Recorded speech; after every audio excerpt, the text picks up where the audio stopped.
Coucou tout le monde. Alors certaines d'entre vous étaient au courant que j'ai commencé une nouvelle petite cure pour mes cheveux. Donc là vous voyez mes cheveux, je viens de les laver et je ne les ai absolument pas, enfin j'ai pas fait de brushing du tout. Je sais pas si vous pouvez voir mais ils sont quand même assez brillants et je vous montre les pointes. Voilà quoi, elles sont carrément en bonne santé et je les ai pas recoupées depuis fin août. Donc voilà. J'ai plutôt les cheveux en bonne santé, n'est-ce pas? Vous pouvez le voir. Et ça, c'est carrément grâce à ma nouvelle routine de cheveux. Donc je vais vous en parler. Alors, c'est tout simplement une routine que j'ai totalement pompée. Alors je le dis ouvertement sur Diabolo Cerise. D'ailleurs, allez voir sa chaîne. Hein. Ma biche, je te fais plein de bisous. Donc, elle devait commencer une cure de levure de bière accompagnée de bains d'huile. Et il se trouve que moi, quand j'ai vu sa vidéo, je venais juste d'attaquer également ma cure de levure de bière. Et puis effectivement, c'est vrai que je faisais du coup cette espèce de traitement interne, mais j'avais pas vraiment de gros traitement externe pour mes cheveux. Et je me suis dit, bon, bah, il serait peut-être temps de s'y mettre un peu, parce que avec la couleur que j'avais refait fin août, etc., bon, bah, ils étaient plutôt pas mal, hein, faut bien dire ce qu'est, avec le masque Absolulis, ça les rendait plutôt pas mal. Mais voilà, je me suis dit un petit coup de fouet supplémentaire pour qu'ils poussent plus vite, ce serait bien. Éventuellement pour que je les perde moins, ça serait bien. Donc voilà, j'ai tenté une nouvelle routine. Donc la levure de bière, je l'ai pas sous la main là, c'est de la levure de bière à la con que j'ai pris en parapharmacie. J'ai pas pris celle qui était le plus chargée en levure de bière parce que c'était trop cher. Donc, mais j'ai pris voilà, une gamme un peu moyenne on va dire. Et je suis censée en prendre 4 gélules par jour, j'en prends que 2 par jour. Parce que la levure de bière ça donne faim et ça fermente et ça vous fait gonfler le bide. Donc j'ai le bide complètement dilaté quand je prends mes 4 gélules. Donc j'en prends que 2 du coup. Après force est de constater que j'ai commencé par ça. J'ai fait 2 semaines de cure à 4 gélules. Et à part l'effet ventre gonflé, effectivement mes cheveux déjà étaient un peu plus doux. C'est clair. Et mes ongles poussent vachement plus vite. Déjà qu'ils poussaient vite mais alors là c'est... voilà. Et je les sens quand même en meilleure santé, même si ils n'ont jamais été vraiment catastrophiques, mais bon, ça leur fait du bien quand même, et je me dis pourquoi pas. Donc je continue pour le moment à 2 gélules par jour. Et donc en traitement externe, j'ai fait donc des bains d'huile. Alors j'ai pas pris les mêmes huiles que Diabolo Cerise, parce qu'en fait j'ai vachement étudié entre guillemets le site Aromazone. Et j'ai fait des recherches sur internet, etc. pour savoir finalement quelles étaient les meilleures huiles pour les cheveux. Parce que, bah effectivement, on se dit ouais, l'huile d'olive, l'huile de truc, l'huile d'argan, machin, bidule, ouais, mais seulement ça dépend de ce qu'on recherche pour ses cheveux. Moi personnellement, je voulais un traitement de choc pour et les hydrater, donc les nourrir, etc.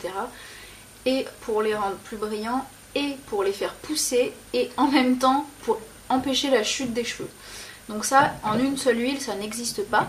Donc moi j'ai fait un mélange, à la base je voulais faire un mélange de 6 huiles. Et il se trouve que comme une grosse gourde, parce qu'il n'y a pas d'autre mot, en fait je me suis trompée en commandant, du coup j'ai que 5 huiles sur les 6. La 6ème n'a rien à voir, du coup je me suis retrouvée avec de l'huile de coton, que je voulais absolument pas. Donc je sais pas trop ce que je vais en faire pour le moment. Peut-être que je vais la garder, puis je ferai peut-être autre chose avec, mais pour le coup là voilà, c'est pas spécifique pour les cheveux, ça n'a pas d'effet particulier, donc pas trop ce que je vais en faire pour l'instant. Passons. Donc j'ai commandé chez Aromazone, j'aime beaucoup ce site. Là je pense très sincèrement me mettre à faire mes cosmétiques quand même, enfin pas mes cosmétiques, mes produits de soins, mes produits pour les cheveux, etc. Je pense réellement m'y mettre. Bon, d'abord je vais finir ce que j'ai, mais j'en ai pour un moment avant de terminer.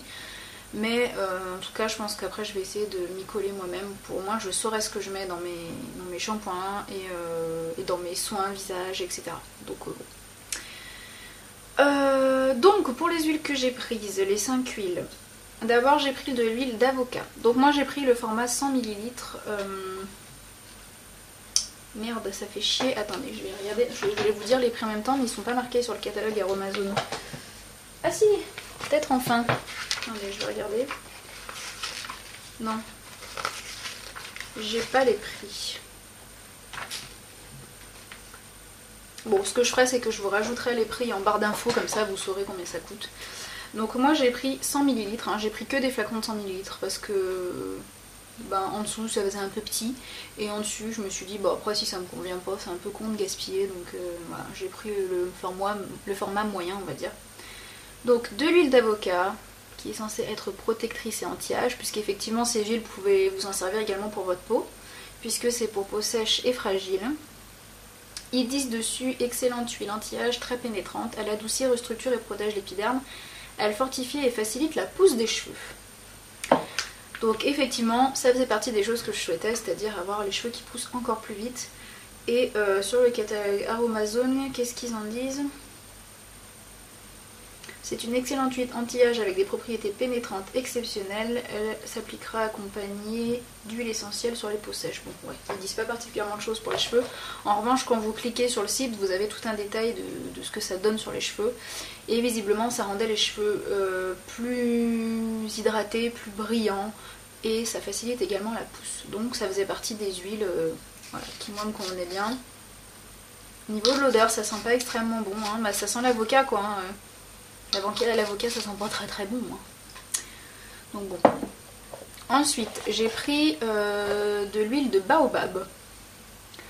Donc qui je crois est un petit peu plus chère parce que forcément c'est une huile qui est un petit peu moins courante. Donc 100 ml, toujours pareil, et qui donc adoucit et répare peau et cheveux sensibles. Donc cette huile adoucissante et émolliente est efficace pour les peaux tiraillées, gercées et sèches. Elle est également réputée pour nourrir et redonner brillance aux cheveux. Voilà, donc là j'avais mon côté brillant et nourri en même temps avec cette huile là. L'odeur est pas désagréable. Ouais, ça sent ni fort ni pas fort, ça sent ni bon ni pas bon, ça a une odeur un peu neutre. Enfin voilà, ça me choque pas plus que ça. Et sur le catalogue, qu'est-ce qu'ils en disent ? Adoucissante, réparatrice et émolliente, c'est un soin efficace pour les peaux tiraillées et sèches, elle aide à prévenir les vergetures et est aussi réputée pour le soin des cheveux. Bon là vous n'avez pas grand chose, je vous conseille d'aller sur le site d'Aromazone pour voir tout le détail en fait, ce qu'ils décrivent super bien et ça vous donne juste carrément envie de tout acheter. Ensuite j'ai pris la fameuse huile de ricin.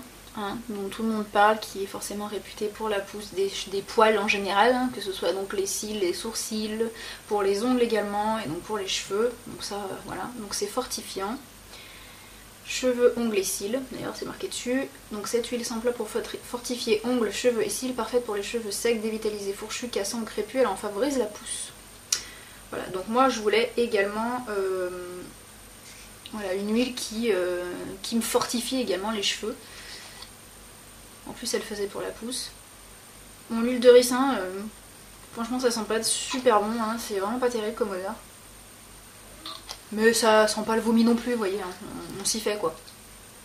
Ce qui est bien c'est qu'il vous précise en même temps, voilà, usage externe, ne pas avaler, puisqu'il y a certaines huiles qu'on peut mettre dans la bouffe, hein, par exemple, ou qu'on peut avaler en traitement, etc. pour certaines choses, bah, celle-ci il faut pas la boire quoi, visiblement. Voilà, ensuite j'ai pris de l'huile de jojoba, protectrice et rééquilibrante. Donc cette huile est connue pour réguler la production de sébum et protéger la peau de la déshydratation, pénétrant facilement dans la peau, elle ne laisse pas de film gras. Donc là c'est plutôt une description pour la peau, moi je l'ai pas pris du tout pour ça. Hein.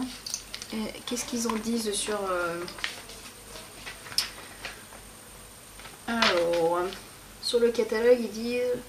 Ouais. Ils disent sensiblement la même chose, mais sur le site ils rajoutaient justement que ça gardait, je crois, ça évitait la déshydratation des cheveux en fait au final, donc c'était plutôt une bonne chose. Et voilà, ça nourrit les cheveux. Ça sent franchement pas terrible l'huile de jojoba non plus. C'est un petit... C'est bizarre, ça sent un peu le café. Enfin bon, c'est un peu space. Ça sent pas très très bon, mais bon. Si c'est efficace, hein, ma foi. Et enfin, j'ai pris mon huile chouchoute. Alors celle-là, je l'adore. C'est la plus chère en même temps. Hein. Je crois que j'ai payé les 100 ml quelque chose comme 17 €, je sais plus. Je sais plus exactement le prix, mais c'était la plus chère. C'est de l'huile de sapote. Ne me demandez pas ce que c'est, j'en ai pas la moindre idée. C'est un truc qui vient d'Afrique, je sais pas trop quoi.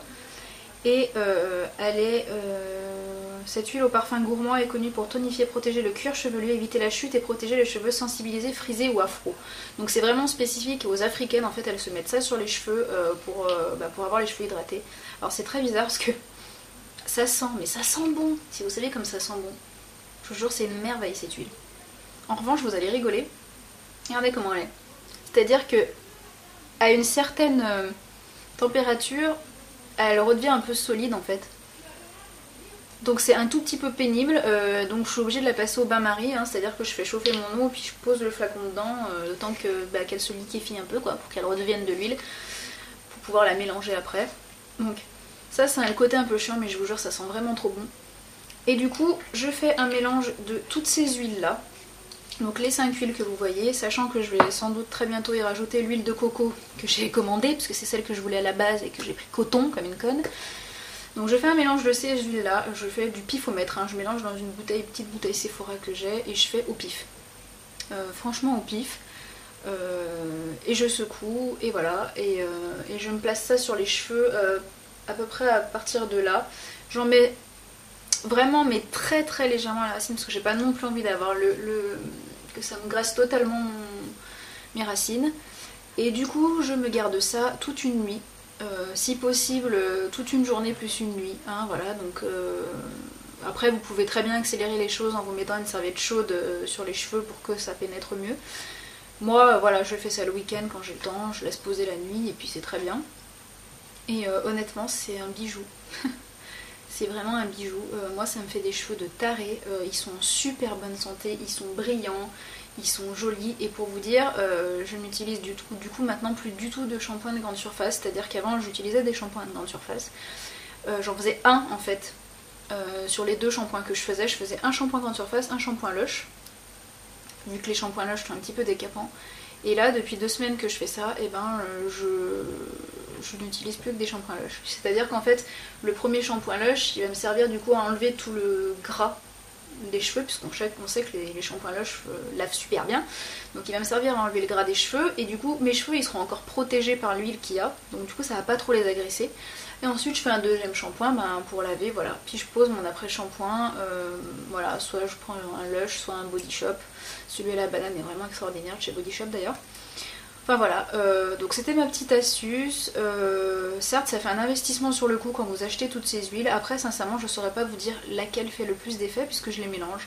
Donc j'en sais fiche rien. Mais en tout cas c'est des huiles qui ne me font pas de mal puisqu'elles sont pour la pousse, elles sont anti-chute de cheveux, elles sont pour la brillance, l'hydratation, ça les nourrit, etc. etc. Et donc c'est tout bénef. Voilà. Bah sur ce, je vous fais de gros bisous. Là j'attends, j'ai recommandé chez Amazon donc de l'huile de coco et également un beurre végétal à la mangue pour pouvoir me passer ça sur les pointes dans la semaine par exemple, voilà, entre les shampoings. Donc je vous dirai un petit peu ce que j'en pense. Sur ce, plein de bisous à vous et puis bye bye.